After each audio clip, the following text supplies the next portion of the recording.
تو اللہ کے رسول صلی اللہ علیہ وسلم کے اوپر جو شروع کا جو فیز تھا وہ بہت مشکلوں والا تھا. آپ کو فزیکلی مینٹلی ٹارچر کیا جا رہا تھا. آپ صلی اللہ علیہ وسلم بہت درد میں تھے، اور یہ درد کافی نہیں تھا کہ ہماری پیاری ماں خدیجہ رضی اللہ عنہا ان کا بھی انتقال ہو چکا تھا. اللہ کے رسول صلی اللہ علیہ وسلم فرماتے ہیں کہ وہ صرف میری وائف نہیں تھی، she was my friend, my companion. وہ عورت تھی جس نے مجھے اس وقت سہارا دی جب مجھے کسی نے سہارا نہیں دیا تھا. تو اب وہ بھی نہیں جو آپ صلی اللہ علیہ وسلم کو ہمت دے، کیونکہ آپ صلی اللہ علیہ وسلم ریجیکشن سے تھک گئے تھے، ہار گئے تھے. تو اللہ اپنے پیارے نبی کو کس طرح اکیلے چھوڑے. اللہ آپ کو حضرت یونس علیہ السلام کی سٹوری بتاتے اس فیز میں، اور اللہ فرماتے فاصبر لحکم ربک ولا تکن کصاحب الحوت، کہ صبر کرنا اپنے اللہ کے رب کے حکم کا، اور اس مچھلی والے کی طرح نہ ہو جانا.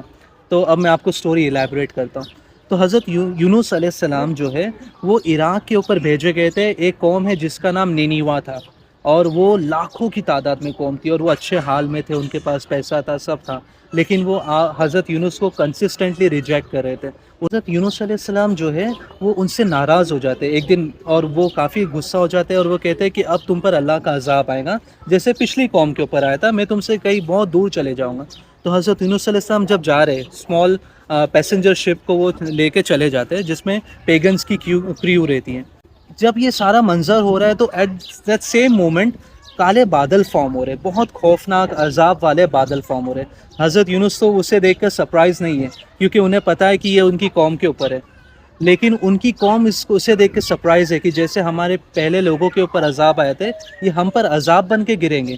تو وہ قوم اللہ سے معافی مانگتی ہے، اور بہت بہت بری طرح معافی مانگتی ہے کہ ان کے مویشی بھی رونا شروع کر دیتے اس وقت. اور اس چیز سے حضرت یونس بالکل بے خبر ہے کہ ان کی قوم نے وہاں پر اللہ سے معافی مانگ لی ہے. اب جو بادل حضرت یونس علیہ السلام کو لگ رہے تھے کہ ان کے اوپر گرنے والے، اللہ نے وہ ان کے کریو والے لوگوں کے اوپر گرا دیے، اور بہت برا طوفان آیا. کیونکہ یہاں پر حضرت یونس علیہ السلام سے ایک مسٹیک ہو گئی تھی. نبیوں کو پرمیشن چاہیے اپنی امت کو چھوڑنے کے لیے، اور انہوں نے چھوڑ دیے غصے میں. ہی کوئٹ. اب وہاں پر اس کا جو کریو والے تھے وہ پیگنز تھے، بوٹ والے. ان لوگ یہ عقیدہ رکھتے تھے پیگنز کہ ہمارے جو پانی کے خدا ہے وہ ناراض ہو گئے، تو ان کو خوش کرنے کے لیے کوئی پانی سے آدمی کو پھینک دو. تو جب کرہ اڑا ہے تو تینوں بار حضرت یونس علیہ السلام کا نام آیا، تو حضرت یونس علیہ السلام نے خود ہی پانی کے اندر جم کر دیے. اور یہاں پر سٹوری بہت انٹرسٹنگ ہوتی ہے. تو جیسے وہ پانی کے اندر جم کرتے ہیں تو اللہ ایک بڑی مچھلی، بڑی ویل کو حکم دیتے کہ انہیں کھاؤ مت، نگل لو اور پانی کے تل میں چلے جاؤ. تو مچھلی پانی کے تل میں چلے جاتی ہے.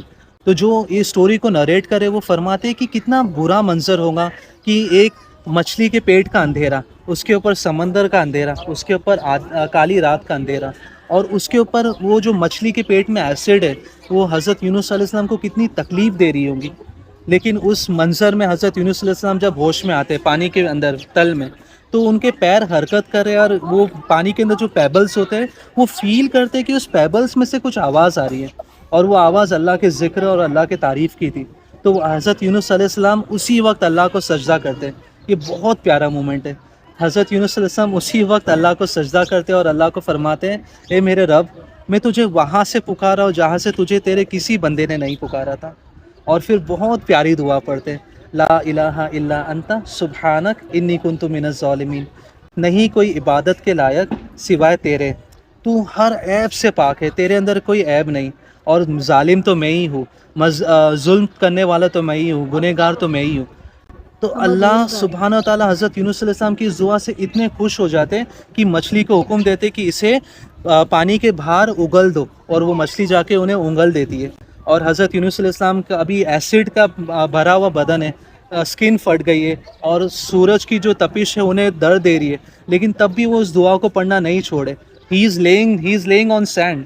تو اللہ نے حکم دیا ایک جھاڑ کو جو ان کے سر کے پاس اگے اور ان کو سایہ کر دے، اور پھر ہوا کو حکم دیے کہ ان کے جو باڈی ہے اسے نرش کرے. حضرت یونس علیہ السلام جب کیور ہوئے تو انہوں نے کیور ہوتے ساتھ سب سے پہلے اپنی امت کے پاس گئے، کیونکہ ہی ریئلائزڈ کہ یہ میری غلطی کی سزا تھی، میں نے غلطی کیا، میں کیسے ریٹرن آ گیا. جب وہ اپنی امت کے پاس واپس گئے، نینیوا کے پاس، وہ سو سرپرائز کہ ان کی قوم ایک میدان پہ لاکھوں کی تعداد میں ان کا ویٹ کر رہی ہے. وہ سو سرپرائز کی میری فیلئر کو اللہ نے کس طرح سکسیس میں بدل دیا. قرآن میں اللہ فرماتے ہیں کہ اگر یونس ہمیں اس پیارے ناموں سے نہ پکارتے تو ہم انہیں قیامت تک اس مچھلی کے پیٹ میں رکھتے، لیکن انہوں نے دعاؤں سے، اپنے الفاظوں سے اپنی تقدیر کو بدل دیا.